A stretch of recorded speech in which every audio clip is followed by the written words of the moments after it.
Hello guys! Hello Gemini! Welcome dito sa aking channel. Kapalaran 888 Gemini, welcome. Alamin natin kung anong messages, anong vibration, anong energy para sa lahat ng Gemini. Tingnan natin Gemini kung ano ang message na para sa'yo. So, 66, 6 of Clover and 6 of Spade. Dito sinasabi ng baraha sa'yo na merong mga Gemini na posibleng babalikan yung mga nakaraan niya sa buhay. Pwedeng magre-reminisce siya or literal na may gustong makipagbalikan sa kanya or siya ang gustong makipagbalikan. Okay? Yung iba naman sa inyo dito, sinasabi ng baraha sa inyo na yung iba ay possible na may kailangan kayong gawing desisyon. Pwedeng lilipat ng bahay, lilipat ng career, lilipat ng lugar, lilipat ng bansa. Magbabago ng hairstyle, magbabago ng diet, magbabago ng lifestyle, magbabago ng pananamit, or kung ano pa man. Okay, thank you. Gemini.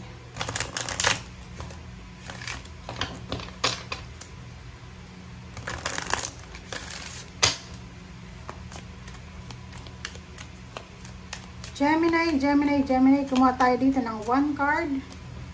Dietary change. Wow. So, it's similar dito. Sinasabi ng baraha sa'yo dito, Gemini, na dietary change. Improve your diet and your life will also improve. So, meron ditong mga Gemini na kailangan na mag-diet or kailangan i-improve ang kanilang diet or pagkain or mga lifestyle.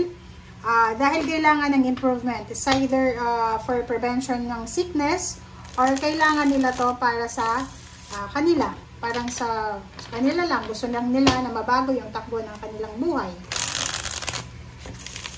Okay.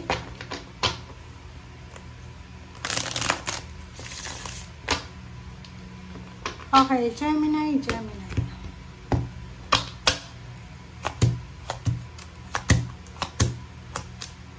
Okay. 2 for 6. First 6 cards is Queen of Swords. Nakikita ko sa Gemini na to na nakafocus siya sa trabaho, kung may trabaho siya. Yung iba nakafocus sa pag-a-apply ng trabaho. Yung iba din nakafocus sa paggawa ng mga resume, paghahanap ng mga companies, parang ganon, pagbabrowse. Nag-aaral siya kung ano yung mga dapat gawin during interviews or kung ano pa man. Dito naman sa Gemini na to, sinasabi ng baraha sa'yo na yung focus mo ngayon is financial success, financial improvements, and emotional. Parang ganon. Emotional improvements and financial success. Parang ganon. Okay. Paki-comment Gemini sa comment section kasi ang nakikita ko sa'yo dito na pera, pagkakaroon ng trabaho, pagkakaroon ng business, pagkakaroon ng financial stability and balance, ang siyang magbibigay sa iyo ng emotional happiness. Parang ganon. Paki-comment sa comment section kasi merong mga Gemini dito na hindi sila masyadong focus sa kanilang relationship and nakafocus sila sa kung paano kumita ng malaking halagang pera, kung paano ma-manage yung pera, paano makapag-ipon, paano makapag-invest, or kung ano pa man. Okay. So, dito sinasabi ng baraha, congratulations sa mga Gemini kasi maybe 1 month from now, if you're looking for a job ngayon, sinasabi na may celebration na magaganap. Maybe it's your birthday celebration, maybe it's because of new beginnings sa pera, or maybe because na-hire ka, or posibleng nakakuha ka na ng business, permit, or kung ano man yan na gusto mong gawin. Yun, diba? So, dito sinasabi ng barahan na mayroon ditong Gemini na magse-celebrate siya. Magse-celebrate siya because nakuha niya yung kontrata, kung business person siya. Pwedeng malaking kontrata yan, or pwedeng tumaas yung sweldo niya, or pwedeng pumirma siya ng renewal ng contract niya, or new contract. Okay.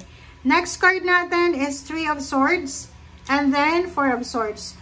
Doon sa mga Gemini na nakaranas sila ng like burdens, hardships, emotional problems, emotional detachment, parang ganon, or kung ano man tong emotional na or feelings or emotion na hindi maganda, maybe hatred, maybe resentment, maybe anger, selos, inggit, or kung ano man tong naranasan mo or naramdaman mo, sinasabi ng bara sa'yo na you will recover from that and you will have peace of mind now.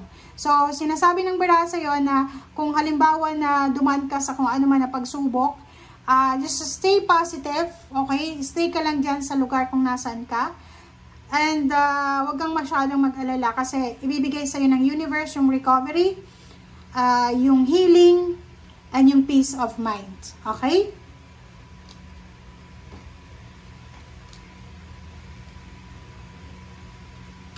Right.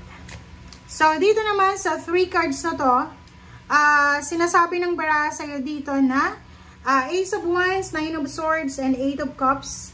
Sinasabi sa'yo na yung iba sa inyo, meron ditong mga Gemini na namumroblema sila. Namumroblema sila maybe because nasa ibang bansa ka. Namumroblema ka sa homesickness. Or yung iba sa inyo dyan, hindi matanggap-tanggap sa ina-applyan nilang trabaho sa Pilipinas. And hindi sila makatulog kasi pwedeng newly graduate sila. Or pwedeng gustong-gusto na nilang makatapos ng pag-aaral. Or pwedeng gusto na nilang makahanap ng trabaho. Because marami na silang obligations na dapat na gawin or i-handle.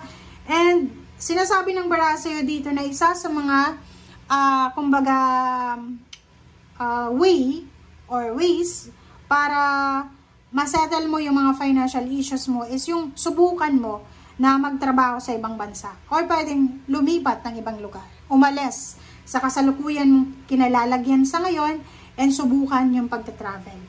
Okay? So, dito sinasabi ng Ace of Wands na yung iba sa inyo dyan, it's either nahihirapan sa bagong trabaho, na gusto nang lumipat agad, or nahihirapan ka kasi wala kang trabaho. So, nasaan ka ba dyan? Okay, so this 2 cards, sinasabi ng bara sa'yo na kung nasa ganito kang sitwasyon na sobrang tagal mo nang naghihintay, 7 months, maybe 3 years, maybe 9 months or 8 months or 1 month ka nang naghihintay sa trabahong ina-applyan mo or kung ano man yun na hinihintay mo, pwedeng nasa ibang bansa ka, ang tagal ng contract matapos. Dito sinasabi ng bara sa'yo na be patient. Okay? Be patient, guys. And kalmahin natin ang ating sarili. Huwag tayong masyadong mainitin ng ulo. Huwag tayong magpadalos-dalos. Huwag kang magre-resign agad-agad. And huwag kang lilipat ng hindi mo pinag-iisipan. Okay? Thank you guys for watching. Bye!